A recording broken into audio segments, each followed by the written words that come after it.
اے اللہ خلفائے راشدین ابو بکر، عمر، عثمان اور علی اور تمام صحابہ و تابعین سے راضی ہو جا،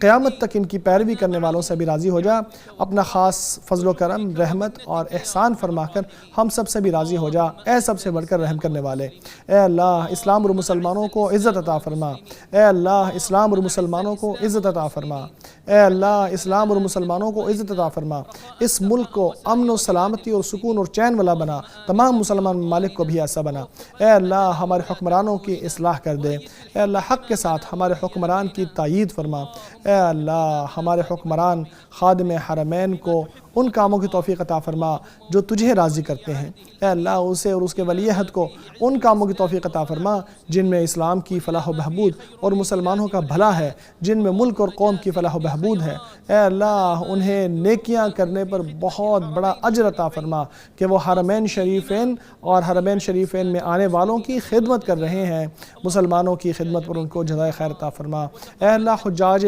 کرام کی حفاظت فرما، ان کے اعمال کو قبول فرما، ان کے حج کو قبول فرما، انہیں سلامتی کے ساتھ اور اجر کے ساتھ اپنے گھروں تک واپس پہنچا دینا۔ اے رحم کرنے والے، اے اللہ حجاج کی خدمت کرنے والے کو اجر عطا فرما، اے اللہ سب کو کامیاب فرما، اے اللہ ان کو ان کے عمل میں، عمر میں، بیویوں میں، اولاد میں اور گھر والوں میں سب میں برکت عطا فرما۔ اے اللہ تمام مسلمان حکمرانوں کو ان کاموں کی توفیق عطا فرما جو تجھے خوش اور راضی کرتے ہیں۔ اے اللہ ہمارے دین کی حفاظت فرما، ہمارے حکمرانوں کی اور ہمارے امن کی حفاظت فرما، ہمارے امن کے محافظوں کی حفاظت فرما، ہماری سرحدوں کی پہرہ داری کرنے والوں کی مدد فرما، اپنے اور ان کے دشمن کے خلاف ان کی مدد فرما۔ اے عزت والے، اے جلالت والے،